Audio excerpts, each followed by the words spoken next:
اچھا اویس بھائی، یہ سوال آیا ہوا ہے سید محمود بھائی کا، کہتے ہیں کہ کبھی آپ کہتے ہیں دجال آ چکا ہے، 2 دن بھی ہو چکے ہیں، اور اب کہہ رہے ہیں کہ 2034 میں آئے گا، آپ کی کون سی بات پر اعتماد کیا جائے؟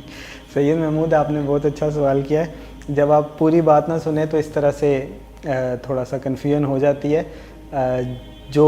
دجال کے موضوع کے اوپر میرے لیکچرز ہیں ان کو آپ ڈیٹیل میں سنیں تو آپ کو سمجھ آئے گی کہ آپ صلی اللہ علیہ وسلم کی حدیث سے ہمیں پتہ چلتا ہے کہ دجال زمین پر 40 دن تک رہے گا۔ اس میں پہلا دن ہوگا یومن کا سنہ، ایک سال کی طرح، دوسرا دن ہوگا یومن کا شہر، ایک مہینے کی طرح، اور تیسرا دن ہوگا یومن کا جمعہ، ایک ہفتے کی طرح، اور وسائر و ایام ہی کا ایامکم، اور جو باقی دن ہوں گے تمہارے عام دنوں کی طرح ہوں گے۔ تو میرے بھائی، میں نے گزارش یہ کی ہے کہ جو پہلے 3 دن ہیں وہ اعراض ہیں، وہ سسٹمز ہیں، وہ اس کے بعد دجال ایز اے پرسن آئے گا۔ تو یعنی کہ جو پہلا دن ہے یومن کا سنہ، یعنی ایک سال کی طرح جو دن ہوگا، اگر آپ جیو پولیٹیکل ایونٹس کے اوپر غور کریں تو آپ کو یہ چیز بالکل کلیئر ہو جاتی ہے کہ جو برٹش امپائر دنیا کے اوپر راج کرتا رہا ہے، اس نے اس طرح کی چیزیں کی ہیں کہ نعوذ باللہ وہ خدائی کا دعویٰ تھا آج کے دور میں، ریسنٹ ہسٹری میں۔ جو ان کی بات مانتا تھا ان کو وہ مربع دیتے تھے، زمینیں دیتے تھے، عہدے دیتے تھے۔ جو ان کی بات نہیں مانتا تھا وہاں پر قحط سالی آ جاتی تھی، وہاں پہ وہ فصلیں بھی نہیں ہونے دیتے تھے، ان کا کھانا پانی راشن ہر چیز بند کر دیتے تھے، اور جس کو وہ چاہتے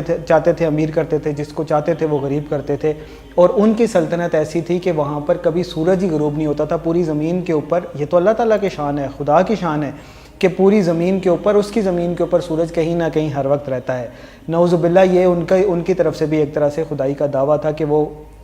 تھے وہ طاغوت کے پیروکار، اللہ تعالیٰ کی نافرمانی کرنے والے، اللہ تعالیٰ کے ساتھ شریک ٹھہرانے والے، توحید کا اقرار کرنے والے، لوگوں کو قتل و غارت کرنے والے، لیکن ان کی جو سلطنت تھی اس کے اوپر بھی سورج کبھی غروب نہیں ہوتا تھا۔ تو وہ دجال کا پہلا دن ہو سکتا ہے، یہ میرا ریسرچ ہے، میرا پوائنٹ آف ویو ہے۔ اس سے آپ ایگری بھی کر سکتے ہیں، ڈس ایگری بھی کر سکتے ہیں۔ اسی طرح جو دوسرا دن ہے یومن کا شہر، یعنی ایک اور پہلے ایک لانگ ایرا کچھ 100 سالوں کے اوپر مبنی، پھر اس کے بعد ایک ریلیٹیولی شارٹر ایرا جو یومن کا شہر، ایک منتھ کی طرح، یعنی ریلیٹیولی کئی 100 سال کے مقابلے میں کئی ڈیکیڈز کے اوپر ہو سکتا ہے۔ وہ سیکنڈ ڈے کیپٹلزم کا فتنہ ہو سکتا ہے کہ جس دور میں ہر دولت والا، ہر پیسے والا وہ امیر سے امیر ہوتا جا رہا ہے اور غریب کو غریب تر کیا جا رہا ہے، اور جو غلامی کی ایک نئی فارم آ گئی ہے کہ جس کے اندر آپ امپلائمنٹ کے بہانے سے خود اپنے آپ کو، اپنی روح کو، ہر چیز کو بیچ دیتے ہیں، کہ اگر آپ کو اس غلامی کی وجہ سے، اپنی اس رزق کی فکر کی وجہ سے آپ کو بینک میں نوکری کرنی پڑتی ہے، سود دینا پڑتا ہے، سود لینا پڑتا ہے، شراب بیچنی پڑتی ہے، فحشی اور یعنی میں مبتلا ہونا پڑتا ہے، حتیٰ کہ نعوذ باللہ یہ جو modern communication systems, mass media ہے، انٹرٹینمنٹ انڈسٹری ہے، اس کے اندر لوگ زنا تک کرتے ہیں، ہر گناہ تک سے گزر جاتے ہیں، صرف جھوٹا رزق وہ یہ سمجھتے ہیں کہ ہمیں یہ کیپٹلزم دے گا۔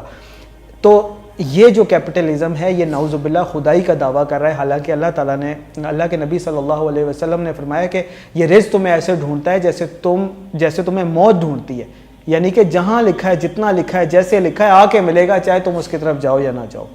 ٹھیک ہے، تو یہ جو کیپٹلزم ہے، یعنی کہ جو برٹش امپائر کے ختم ہونے کے بعد کیپٹلزم نے دنیا کو ٹیک اوور کیا ہوا ہے، یہ دجالک سسٹم کا سیکنڈ ڈے ہے پاسبلی۔ تھرڈ ڈے جو ہے یہ ٹیکنالوجیکل ریولوشن ہے۔ آپ بیڈ روم میں سوئے ہوں، آپ کا موبائل فون آپ کو دیکھ رہا ہے، آپ اپنی بیوی کے ساتھ مباشرت کریں، ہم بستری کریں، آپ کا موبائل فون کمرے میں پڑا ہوتا ہے، اگلے دن آپ کو سیکس سے ریلیٹڈ ایڈ آ جاتے ہیں، نعوذ باللہ من ذالک۔ آپ آپس میں گفتگو کریں، بات کریں، آپ کا موبائل فون، آپ کی ٹیکنالوجی، آپ کے اسمارٹ فون، سی سی ٹی وی کیمراز آپ کو ٹریک کر رہے ہیں، نعوذ باللہ من ذالک، کہ آپ کو ایسے دیکھ رہے ہیں، آپ کا فیوچر پریڈکٹ کر سکتے ہیں، آپ کا پاس جانتے ہیں، آپ کا پریزنٹ جانتے ہیں، آپ کے گھر والے، آپ کے بیوی آپ کو اتنا نہیں جانتی جتنا سوشل میڈیا اور یہ ٹیکنالوجیکل سسٹمز آپ کو جانتے ہیں۔ یہ دجال کا پاسبلی تھرڈ ڈے ہے۔ اس کو آپ ساتھ میں ملا لیں کہ دنیا میں جو یہودی پاور میں آ رہے ہیں، جدائک پیکس جدائکا، یہ اس کی کمبینیشن، یہ دجال کا پاسبلی تھرڈ ڈے ہے۔ اگین میں یہی کہوں گا کہ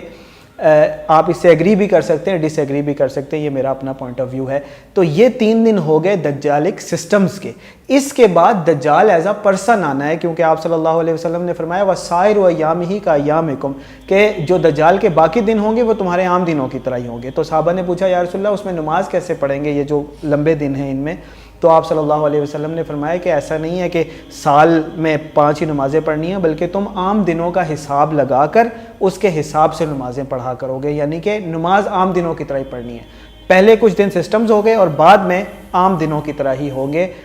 تو جو بعد میں عام دنوں کی طرح ہوں گے بیسیکلی اس میں دجال ایز اے پرسن آئے گا، وہ خود نکل آئے گا سامنے اور خدائی کا دعویٰ کرے گا، نعوذ باللہ من ذالک۔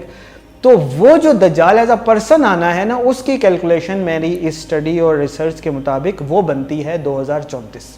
باقی اللہ تعالیٰ بہتر جانتا ہے، میرے کہنے سے دجال کے آنے کا ٹائم ضائع نہیں ہو جاتا، چینج نہیں ہو جاتا، نہ ہی کسی اور کے ڈس ایگری کرنے سے، تنقید کرنے سے کوئی فیکٹ چینج ہو سکتے ہیں۔ یہ ہمارا پوائنٹ آف ویو ہے، غلط بھی ہو سکتا ہے، صحیح بھی ہو سکتا ہے۔ باقی حقیقت تو اللہ تعالیٰ جانتا ہے، جب ایکچوئل ایونٹس ہوں گے تبھی پتہ چلے گا کیا حق تھا کیا باطل تھا۔ بس دعا یہ کرنی چاہیے کہ اللہ تعالیٰ ہم سب کو اہل حق میں سے رکھے اور باطل سے بچائے۔ اللہ تعالیٰ ہمیں فتنہ دجال سے محفوظ فرمائے۔ اللہم ارنا الحق حقا وارزقنا اتباعہ وارنا الباطل باطلا وارزقنا اجتنابہ۔